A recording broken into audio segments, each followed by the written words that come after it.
Hi welcome to Rama Telugu కథలు. ఈరోజు పొడుపు కథ వచ్చేసి గుట్ట మీద రాయి మినుకు మినుకు రాయి. ఈరోజు కథ పేరు దొంగల ఆట కట్టు. పార్వతీపురాన్ని పాలించే వీరవర్మకు మంచి పేరుంది. ఒకానొక సమయంలో రాజ్యంలో దొంగల బెడద ఎక్కువయింది.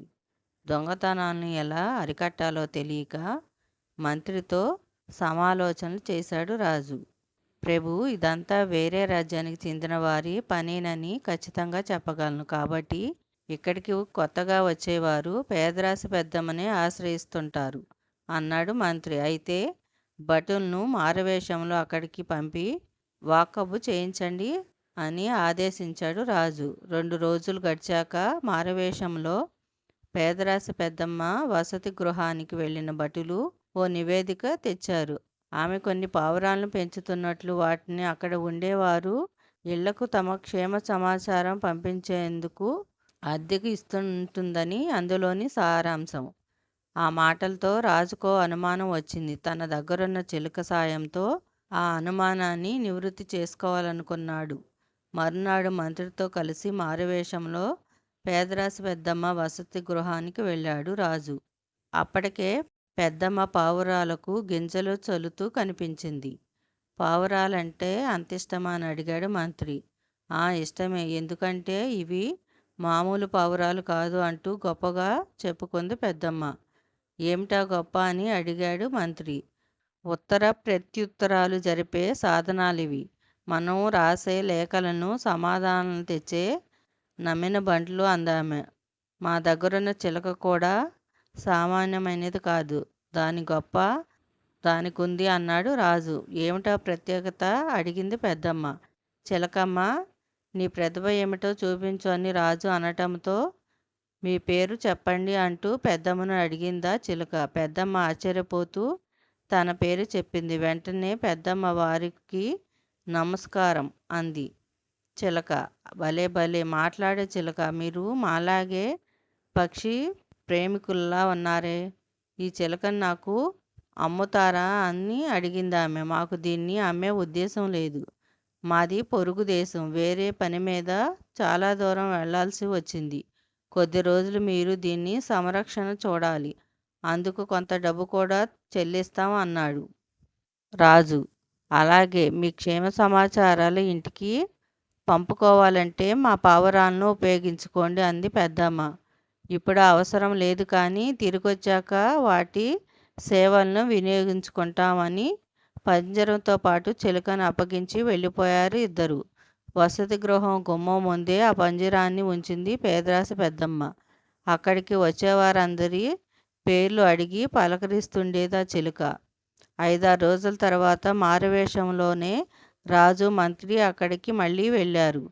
మా ప్రయాణం పూర్తయింది. ఓ 2 రోజులు ఇక్కడే ఉంటాం.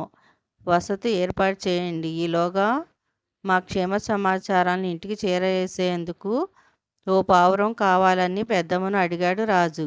పంజరంలోని చిలుకతో పాటు ఓ పావురాన్ని కూడా అప్పగించింది ఆమె. దగ్గరుండి వసతి గదిని కూడా చూపించింది.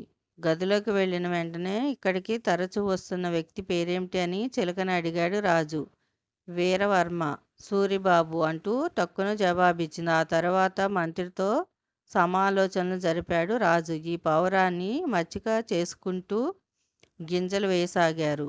మరుసటి రోజు రాజా ఖజానాకు మార్గాన్ని తెలుపుతూ ఓ తప్పుడు చిత్రపటాన్ని గీశారు. దాన్ని పావురం కాలికి కట్టి వచ్చే అమావాస్య రోజు రాత్రికి వచ్చి పని ముగించుకోండి, ఇట్లు సూరిబాబు అని రాసిన లేఖను దానికి జత చేసి పొరుగు రాజును దిశకు వదిలేశారు. 2 రోజులు గడిచాక పావురం తిరిగి వచ్చి వీరవర్మ మీద వాలింది. దాన్ని కాలికి ఉన్న లేఖను తీసి చూశాడు. నువ్వు పంపిన చిత్రం అందింది. ఖజానా కొల్లగొట్టిన తర్వాత నీ వాటా నీకు ఇస్తామని అందులో రాసి ఉంది. రాజు అనుమానం నిజం కావటంతో ఇద్దరూ పేదరాజు పెద్దమ్మ దగ్గర సెలవు తీసుకొని కోటకు వెళ్ళిపోయారు. కొద్దిసేపటికి వసతి గృహానికి భటులు వచ్చి సూరిబాబు గురించి ఆరా తీశారు. అతడి రాక కోసం ఎదురు చూసి రాగానే చాకచక్యంగా బంధించారు. అమావాస్య రోజు రానే వచ్చింది. అప్రమత్తమైన భటులు చిత్రంలో ఉన్న మార్గంలో కాపు కాసాగారు. సరిగ్గా అర్ధరాత్రి సమయంలో దొంగల ముఠ అక్కడికి వచ్చింది. భటులు ఒక్కసారిగా వారిని చుట్టుముట్టారు. సూరిబాబు ఉన్న కారాగారంలోనే వారిని ఖైదు చేశారు. సూరిబాబు, నువ్వెలా పట్టుబడ్డావంటూ ఆశ్చర్యపోతూ అడిగాడు దొంగల నాయకుడు.